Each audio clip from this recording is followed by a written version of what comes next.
সাহাবায়ে কেরাম কিভাবে ঈমান আনছে আল্লাহ বলেন, আমিনু কামা আমানান নাস।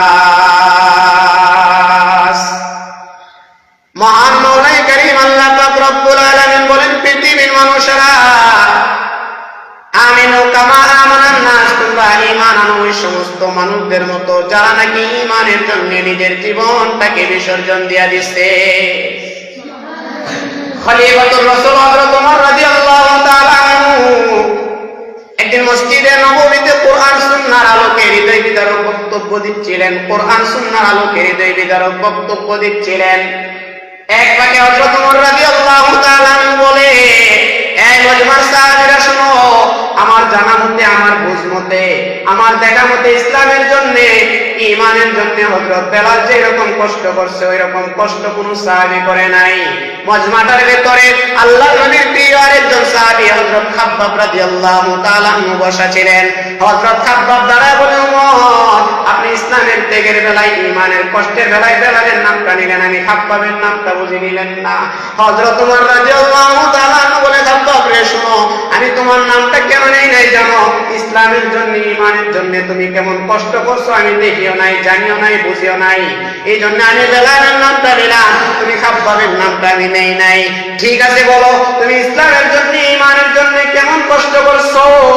হযরত খাব্বাব বলেন, ওমর শোনো, আমি ইসলামের জন্য, ঈমানের জন্য কেমন কষ্ট করছি এটা আমার মুখে বলতে হবে না, আপনাকে যদি আমার কোমরটা দেখাই তাহলে আপনি বুঝতে পারবেন আমি ঈমানের জন্য কেমন কষ্ট করছি। এই কথা বলে হযরত খাব্বাব ওমর রাদিয়াল্লাহু তাআলা আনহুর সামনে, হযরত খাব্বাব রাদিয়াল্লাহু তাআলা আনহু যখন ওনার কোমরের কাপড়টা তুলে ধরলেন, হযরত ওমর রাদিয়াল্লাহু তাআলা আনহু এমন একজন বীর পালোয়ান সাহসী মানুষ ছিলেন, আপনি যদি তালাশ কিতাবের ভেতরে তালাশ করেন আশ্চর্য হয়ে যাবেন হযরত ওমর কেমন বীর পালোয়ান সাহসী মানুষ ছিলেন। যখন আল্লাহ রাব্বুল আলামিনের কথায় আল্লাহর রাসূল সাল্লাল্লাহু আলাইহি ওয়াসাল্লাম মানুষদেরকে কালেমার দাওয়াত দিতে লাগলো, মানুষদেরকে ঈমানের দাওয়াত দিতে লাগলো, মানুষেরা দলে দলে আল্লাহর রাসূলের হাতে হাত রেখে কালেমা পড়ে মুসলমান হয়ে যায়। যখন মানুষেরা কালেমা পড়ে মুসলমান হয়ে যায়, তাদের বেদিনরা আল্লাহর নবী সহ সাহাবায়ে কেরামদেরকে নির্যাতন শুরু করে দিলেন। নির্যাতন একেবারে নির্যাতনের স্টিম রোলার কাফেরদের উপর চালু করে দিলেন। যেই মাত্র কাফেরদের উপর নির্যাতন শুরু করে দিলেন, আল্লাহ রাব্বুল আলামিন কাফেরদের মুসলমানদেরকে বললেন, তোমরা কাফেরদের অত্যাচার থেকে বাঁচার জন্য, নিজের ঈমানকে টিকিয়ে রাখার জন্য মক্কা ভূমি, মাতৃভূমি ছেড়ে তোমরা মদিনাতে হিজরত করো। সমস্ত সাহাবায়ে কেরাম আল্লাহর আদেশ পায়া মদিনাতে হিজরত করে, মক্কা ভূমি, মাতৃভূমি ছেড়ে মদিনাতে হিজরত করে চলে যায়।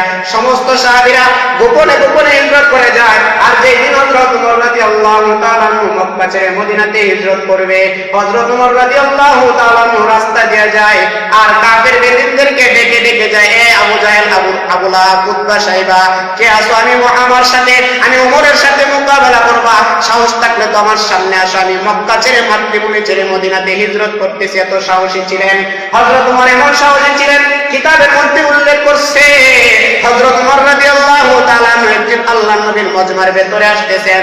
নবীজি হযরত ওমরকে দেখে মুস্কি মুস্কি আসে। হযরত ওমর নবীজির কাছে এসে বলেন, ইয়া রাসূলুল্লাহ, আপনি আমার আশা দেখে কেন মুস্কি মুস্কি আসতেছেন? জানতে চাই আপনি কি আমার আশার ধরন দেখে, আমার হাঁটার চলাফেরার ধরন দেখে আসতেছেন? নবী বলেন, না না ওমর, আমি তোমার আশার ধরন দেখে আসতেছি না, বরং তুমি যখন আমার মজমার ভেতরে আসতেছিলা এই জন্য তোমাকে দেখে আসতেছি। ওই যে রাস্তা দেখো, রাস্তার পাশে শয়তান দাঁড়ায় আছে মানুষদেরকে কুমন্ত্রণা দেওয়ার জন্য, মানুষদেরকে গুনাহের কাজে লিপ্ত করার জন্য, মানুষদেরকে নামাজের কাছ থেকে বাধা প্রদান করার জন্য, মানুষদেরকে ঝগড়া বিবাদ লাগায় দেওয়ার জন্য। শয়তান যখন তোমাকে দেখলো রাস্তা দিয়ে আসতেছো, তোমাকে দেখে শয়তান তার পেছনের রাস্তা দিয়ে বায়ু ছাড়তে ছাড়তে রাস্তা দিয়ে পলাইছে। ওমর কেন আসতেছি জানো?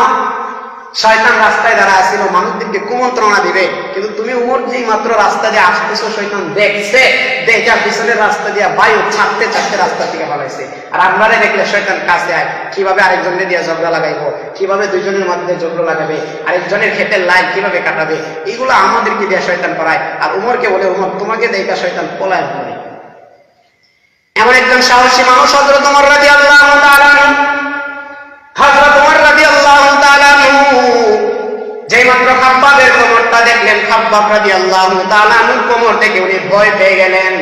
হযরত খাব্বাবকে বলেন, এই খাব্বাব, তোমার কোমরের মধ্যে যে কোনো গোশত নাই, শুধু হাড্ডি আর হাড্ডি দেখা যায়। তোমার কোমরের হাড্ডিগুলো তো গণনা করা যাবে এমন দেখা যায়, কারণ কি তোমার কোমরের গোশত গেল কোথায় জানতে চায়। হযরত খাব্বাব চোখের পানি ছেড়ে দিয়ে বলেন, আমি যখন ইসলাম গ্রহণ করলাম, আল্লাহর রাসূলের হাতে হাত রেখে যখন ঈমান আনলাম, ঈমান আনার কারণে আমার গোষ্ঠীর লোকেরা যখন জানতে পারছে, আমার মা বাবা আমার ভাই বন্ধু বান্ধব যখন জানতে পারছে আমি ইসলাম গ্রহণ করেছি, ঈমান এনেছি, তারা চায় না আমাকে, তারা এমন কাজ করছে, আমার হাত পা গুলা তারা বেঁধে জ্বলন্ত কয়লার উপরে আমাকে রেখে দিত, জ্বলন্ত কয়লার উপরে আমাকে তারা রেখে দিত, জ্বলন্ত কয়লার উপরে আমাকে রেখে দিত।